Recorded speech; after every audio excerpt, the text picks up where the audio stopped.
Our first speaker today is not a healthcare researcher. So I spend a lot of my time talking to healthcare researchers, biomedical researchers, and it's great. And you guys are fantastic, and I learn a lot, and it's very rewarding, and you're doing important work. But sometimes I get bored, right? And it's always taurine this, taurine that, ACE2 inhibitors, extracellular vesicles, and so on. Anyway, I wanted to bring kind of a novel experience and perspective to this conference and bring someone from a different discipline. So we're treated to hear from John Nitschke this morning. John's a professor in the Chemical and Materials Engineering Department and an adjunct professor in the School of Dentistry, actually. So he's got a little bit of healthcare on the side at the University of Alberta. Received his Bachelor of Science in Metallurgical Engineering co-op from the University of Alberta in 1997. Master's in Engineering and Materials Science and Engineering from McMaster University in 1999, and a PhD in Materials from the University of California, Santa Barbara in 2004. 2007, he returned back to Edmonton and joined the University of Alberta. He teaches and performs research in the areas of design, failure, and biomedical materials. And I kind of learned about John through a lot of his work with our central administration. He's had various positions at the University of Alberta, Associate Chair Undergrad in Engineering, Associate Dean for our Faculty of Graduate Studies. And then he was Vice Provost, Learning Initiatives. I don't want him to come and bore me with engineering and a lot of math and materials. So today I just asked him to come and talk about his own experience with long COVID, and please welcome John to the podium.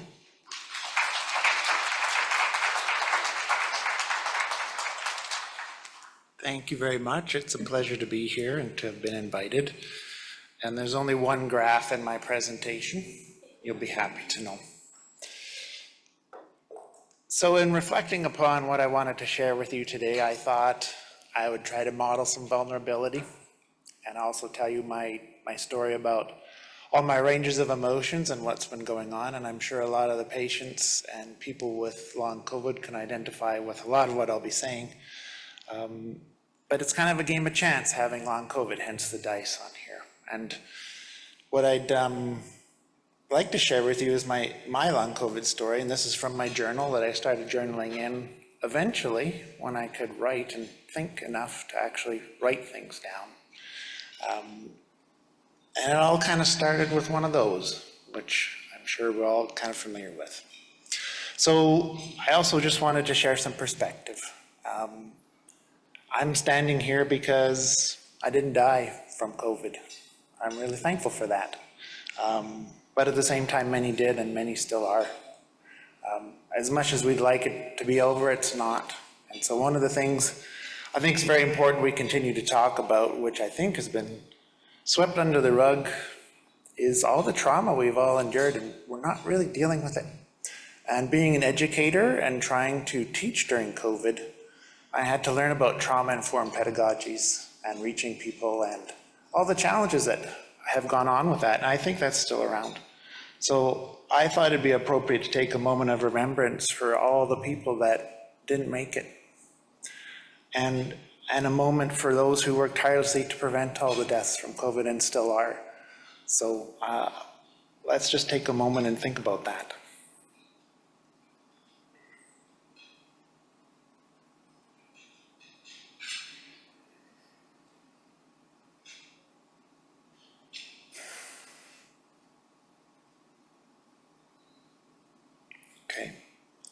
I'd also like to start with some acknowledgements. So I live on unceded land, and I live with the land, and it's Territory 6, and also a homeland of the Métis Nation. And I really want to thank all the people who've come before me, who shared their wisdom graciously and also their knowledge, and my ancestors. I also want to recognize I'm wearing red today, and that's in recognition of missing and murdered Indigenous women and girls. As you know, it's a terrible, terrible situation, and it continues. So as I'm here talking about long COVID, there are many things going on in the world that are affecting people differentially. And that's something we can all try to prevent and work on. So my experiences I want to share today with having COVID and having long COVID, what I've been doing for treatments and trying to recover, what it's like living with persistent health issues that are unpredictable and returning to work. And you see I have a reference here to the good, the bad, the ugly. I'll try to share what works and what hasn't worked for me. So I want to start. I don't like just talking at people. I want to hear what you have to say. Does anybody recognize where this is? You don't have to be Albertan to know it. Yes, Kara, where is it? Lake Louise. Yes, this is a picture of Lake Louise I took. Who wants to give me a time of day that this picture was taken? Any guesses? Don't be worried about being incorrect. There's no incorrect. 3, 2, 1, 1 a.m. Oh. 5 a.m. What do we think? Well, day includes night, right? Just like nightmares are also dreams. This is taken about midnight, between midnight and 1 o'clock. How do you know that, though? There's one tiny piece of evidence in the top right corner. You see that little bright point of light? That's a star. And the light where you would typically think is the sun is actually the moon. Why do I start with this picture? Well, I'm a photographer. I love taking photos. I love visualizations, but looking at photos, being in places, I treat health as a journey, right? It's not a static thing. It's not a destination, even though sometimes you're trying to get to better health. We're not trying to reach it, but it's a landscape we're experiencing. And we can experience it in different ways. And not everybody will see it the same way, which is why this picture is here. We all have different interpretations of it. And that's one of the challenges of having long COVID is we've heard already at this symposium, many people interpret situations differently. So just brief history of my time. I call it the prehistory or the before times, as some of you might call it. I did all kinds of things. I was active. I'm a cyclist. I love hiking, playing music, reading, writing, playing guitar, all these types of things, taking photographs. That's all kind of taken a bit of a backseat for a while. I actually got really sick in November 19. Very similar symptoms to when I had COVID. I isolated for a month or so. It was before we thought COVID was here. I don't know if I had COVID or not. Could have been the flu. I always get my flu shot, but it was extreme. And then February 20, we shut down on a Friday and began on Monday teaching from home. Fast forward a little bit, I wasn't doing so well. I had chronic pain in my neck and upper back and shoulders, so I saw my doctor, got some medication to help with that. A couple years later almost, that's when I got COVID with a positive test. I was out for a month still trying to do some work in between. In May, I started getting temperature spikes, fevers for no reason. Just sitting there eating dinner, all of a sudden I'm sweating. I remember being at a volleyball tournament for one of my daughters, and I just got a fever for no reason. Just standing there taking photos, fever. Again, went to my doctor. They took some blood, some other fluids, some more blood, and then a whole lot more blood. This is where they don't know what's going on, so we'll take blood from both your arms, and by the way, they're big, big vials, and we're gonna take multiple ones. Did analysis, nobody knows what's going on. That means Wednesday, Tuesday, Friday, or Wednesday, Thursday, Friday, by the way. So it's a mystery. Again, we've talked a lot about the biomarkers, right? What are the biomarkers? What's that test that can tell us something? And this is, I think, our human nature to try to simplify complex problems into something we can deal with. And that's a real challenge. It's a real challenge in many professions. It's a real challenge for a lot of us suffering from long COVID, a lot of us being denied what we're trying to tell people. being denied insurance, being denied treatment, because it's in our head. Yeah, it's in our head, it's in our body, it's in our nervous system, it's in our gut, it's everywhere. So guess what? I went through a whole bunch more testing, all kinds of testing, and then started beginning treatments. And so I have those 3 icons there as the type of treatments to give you a sense of what we're doing. Eventually, I had to go on short-term medical leave, and that was a really hard decision for me. I had a lot of guilt associated with that, having graduate students at the time, and feeling like I was abandoning people. Also, my family, right? Going on short-term medical leave has all kinds of implications. I wasn't the same person when I was really sick. And it's really hard to hear your kids tell you you're not the same person. Like, you're not really my dad right now. Like, you're somebody else. It's weird. That's really challenging. And more treatments. And thank goodness that there is something that is called short-term medical leave, and I'm in a privileged place to be able to have access to it and use it. I'll talk a little bit more about that later. And then eventually it got to the point where, you know, a little while later I could start to try to return to work. What did that look like? I was about 4 hours per day, 2 days per week, with at least a day break in between, so I could still do treatments. And there are lots of treatments. And then eventually that turned into long-term disability. So I was on that for over a year.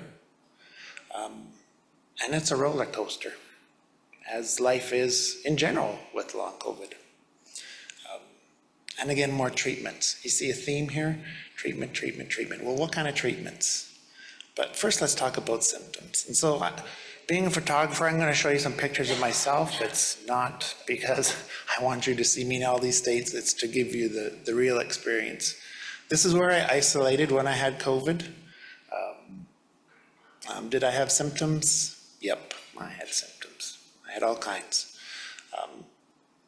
Did I play that guitar? No, I didn't have energy to play the guitar. You can see my iPad propped up there. I had enough energy to fall asleep watching shows. There are physical symptoms, mental symptoms, emotional symptoms. So I figured the best way to show them to you rather than with words is with these emoticons. Now, do you know what they all mean is the different question, right? Well, you can imagine all kinds of things. The first one there in the top left is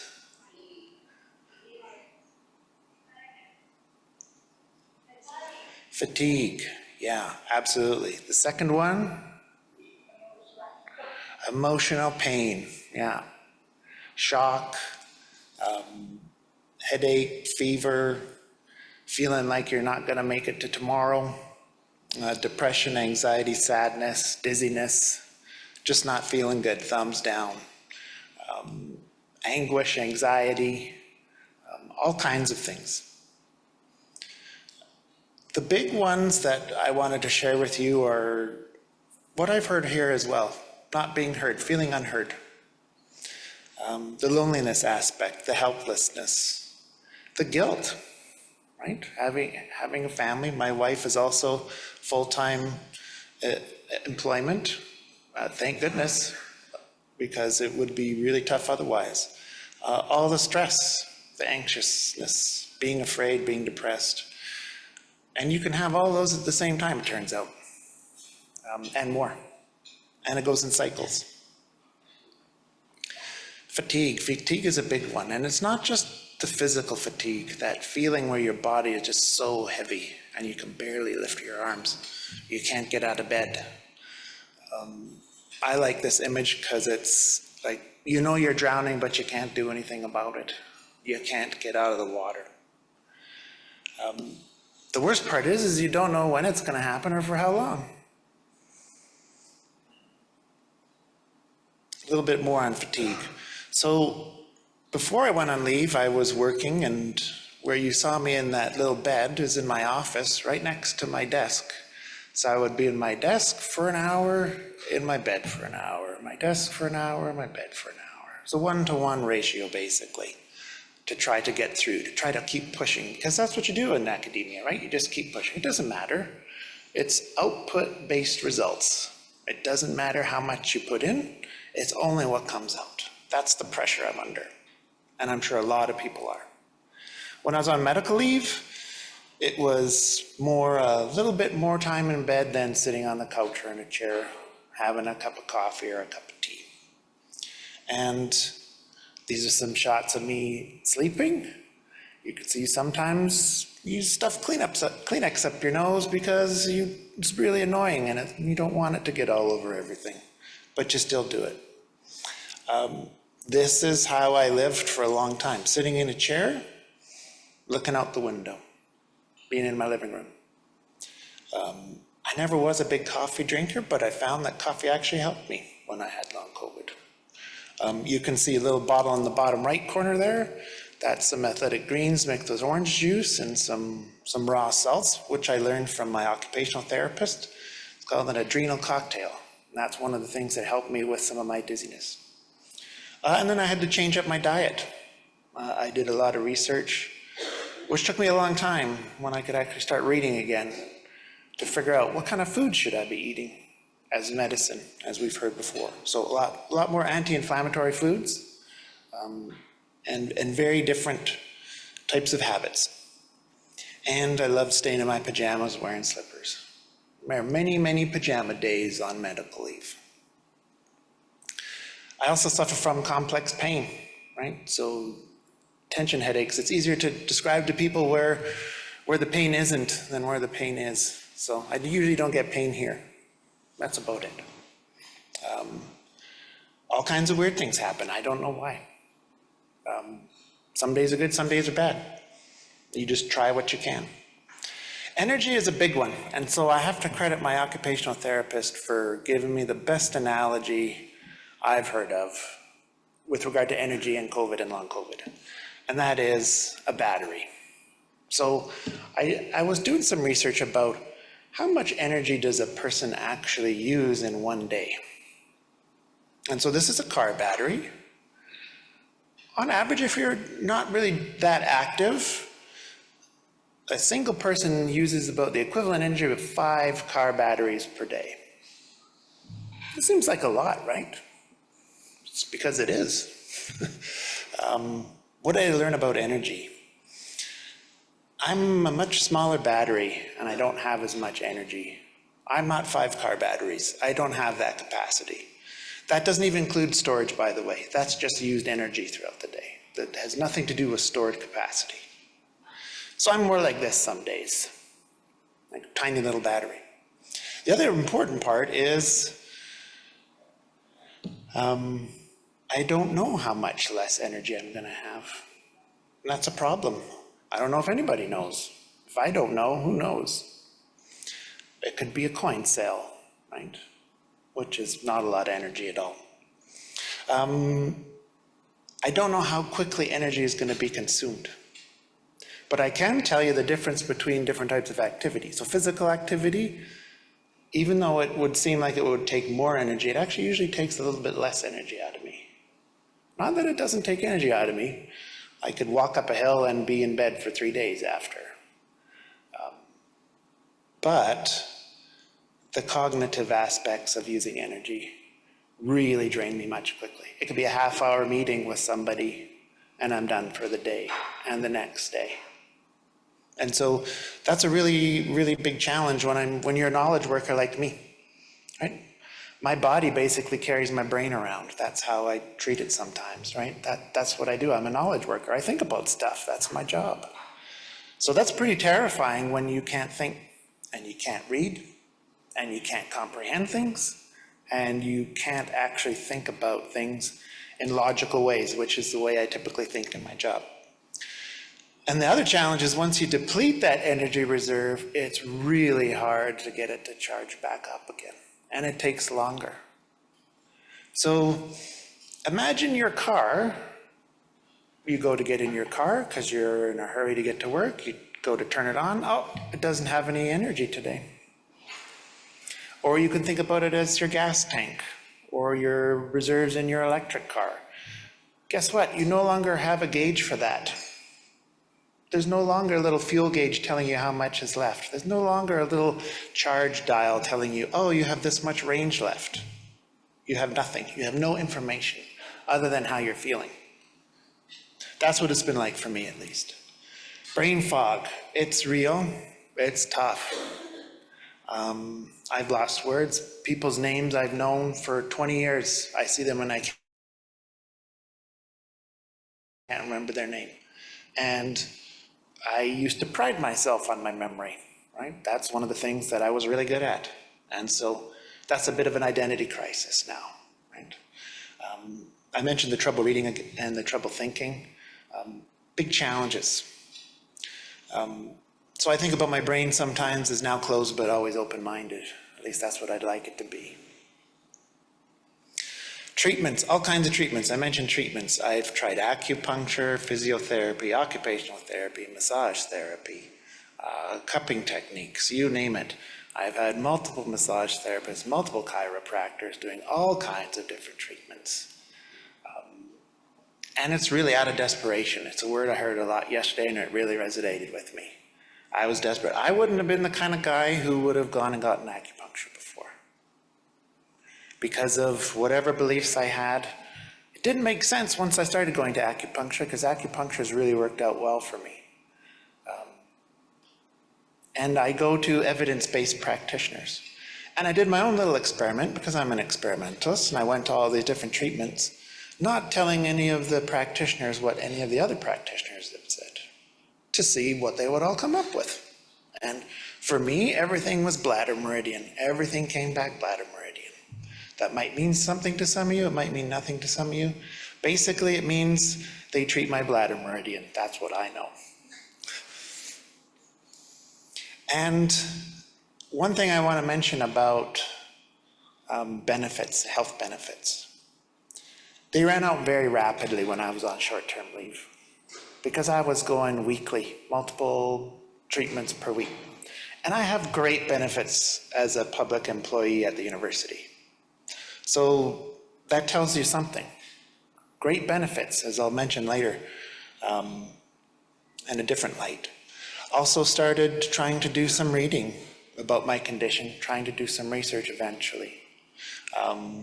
Talking to a therapist really helped me reframe what the challenges and barriers are to start thinking about how can I think about it more positively? What are the opportunities? Now, I don't want to spread toxic positivity because I'm not about that. But for me to deal with things, I had to think differently rather than, I'm not going to get back to where I was before, which is terrifying and induces anxiety and depression, to what can I do differently? And I eventually realized I don't want to get back to where I was before. That wasn't healthy either. So that was a really important turning step for me. Treatments, we got a puppy a little over a year ago. And as an associate dean in faculty grad studies, I actually really supported and found funding for pet therapy for our grad students. So every once in a while we'd bring in animals so the grad students could come by and just be near them. And you know what? I don't want to downplay the importance of that for me. This is Poppy. She's a golden doodle. You can see on the left there how in love I am with my little Poppy. We bonded instantly, and she's been a wonderful companion while I've been trying to get through this process. And what else have I been trying to do now that I have a little bit more energy? Try to get back into photography. I was able to go to travel to the Caribbean for my 25th wedding anniversary with my wife, which was great. And it felt great to do nothing. And then I tried to come back and like, oh, this is great. And as my research coordinator's husband used to say to her when she was on leave, you feel great because you were doing nothing, so be careful. And that's something else I wanted to share is when you're feeling great when you're doing nothing, be careful. Don't overdo it. Okay, here's my current lineup of pharmaceuticals. Some of you may recognize them, some of you won't. all of these are a really great way to get taken into the little room with a door, and pharmacists ask you, so what are you taking all these for? Which I know comes out of a place of curiosity, but as someone with long COVID and invisible disability, it felt like I was being discriminated against and being called, let's say, some of those drugs are for epilepsy, for alcoholism, or you have an addiction to different types of drugs, or you're depressed. So even though they're all off-label and they've helped me tremendously, there are stigmas associated with different medications, especially combination. It's something I never thought about before, right? So when I got some of them at the pharmacist's counter, the pharmacist would say, well, so I assume that this is what you're taking it for. And I said, nope, not at all. Not their fault. It was early on, we didn't know. So returning to work, again, it was this, I do some work, I'm in bed, but I'm in bed twice as long. So it took me 8 hours to do 4 hours work the first week. That's not great. That's not sustainable. Especially when I was told, and I did send a poll out this on the Whova app about what's full-time, right? A lot of people said 37 hours a week is full-time. Some people said 40. I think I saw one response was over 50 last time I looked. When I was going back to work, it turned out I was told I needed to do 50 hours of work per week. And you think, that's strange. And then I got curious. I looked at Alberta labor law, and it says 40 hours per week is what is mandated. Then there's this little asterisk that says that doesn't apply to post-secondary institutions. So if you work at a university, know that there is no number of hours you are required to work, but for insurance purposes, 50 hours is what was required for me to get back to work. Which I think is crazy, especially when you have long COVID. And just hearing that induced a lot of anxiety for me. So here's the graph I promised you. This is a rough idea, and it is a rough idea, returning to work. About how many hours I was trying to work as a function of time. So this is when I went on vacation to the Dominican Republic and was doing nothing. Came back, thought, oh, I can do a lot more. Nope. Turns out I couldn't. I tried and I couldn't. Eventually, I learned I had to do a slow and steady increase over longer periods of time. And at the end there, I'm actually kind of on the tail end of a crash. I started crashing last week. I'm just barely getting out of it. And these asterisks here are where I felt overconfident, where I was frustrated because I wasn't doing enough, where I was delusional, and habituated to just trying to push through. And that's a hard thing to try to work against. So what did I have to do for changes at work? I'm no longer in a senior leadership role. Couldn't do it. I needed more flexibility. I eventually got a quiet room where I can go to and sleep on a cot when I need to, and get rid of all the stimuli so that I can actually get a rest. And I needed different furniture too. And so some coping strategies, the good, the bad, the ugly here. I mentioned successful things. A lot of these, the one I really want to highlight is transitioning from saying no to I cannot. It's a little bit more freeing and it's more truthful. It used to be hard for me to say no to things. I had a colleague who said, well, be careful what you're saying yes to. Can you actually do it? Can you do it well? I did a lot of experimentation, which is why you saw me on that graph. Try a little bit more, fail miserably. Try a little bit more, fail miserably. The marginal coping strategies, and this one might be a little bit controversial, but I'll explain to you. Pacing, hope, and vulnerability kind of work sometimes. The pacing one is a tricky one. A lot of us are told, well, you just have to pace yourself. Well, how do you find a pace for a moving target? That's why I say it kind of works, it kind of doesn't. When it's working, it works. But when you realize the pace isn't working, it doesn't work. And it's too late, right? You crash. The hope, yeah, I have hope, but I can't rely on hope as a strategy. That's the engineer in me. Hope is not a strategy. It's necessary, but it won't do everything for you. And that vulnerability sometimes works with some people, right, that you're trying to work with. What doesn't work is denying that you have a problem. For me, accepting it. So if you look at the stages of grief, and this has been a huge grief process for me, eventually you should get to acceptance. I remember talking with a therapist and she said, you know what, I think we're not gonna work on acceptance. We're gonna work on dealing with things. And I said, I can do that. I can deal, I won't accept.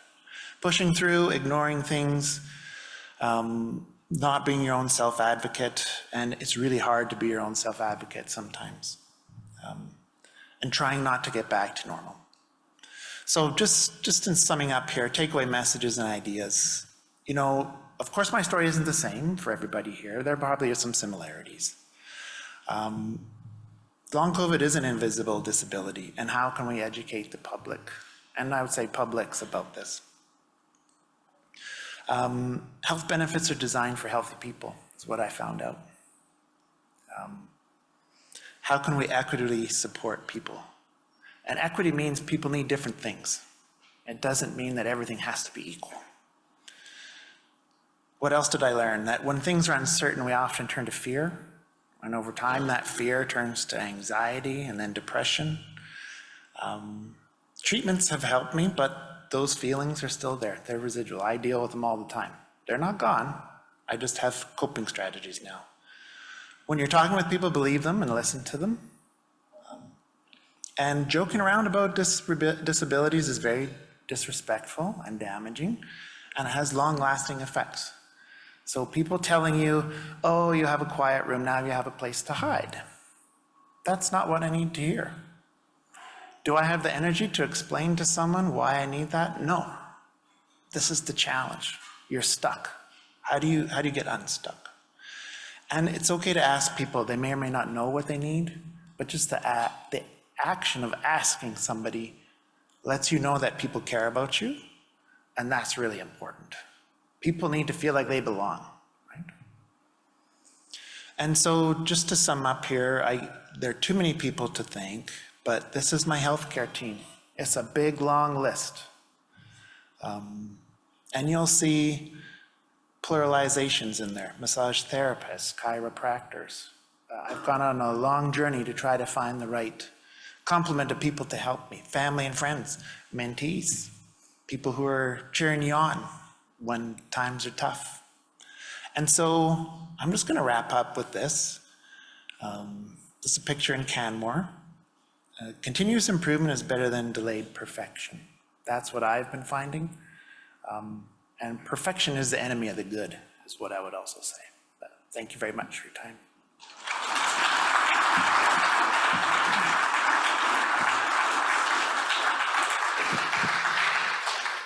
Thank you very much, John. Fantastic way to start the day. Thanks for your honesty, your openness, and sharing this. One of our goals with the program was to frame the conference in the lived experience of people with long COVID. You'll see the artwork around the room, and I think this was a great way to start the day. Thanks for sharing your photography and your skills and your story. We'll move on in the program. Feel free to come in. Oh, Susan, is there a question? Okay.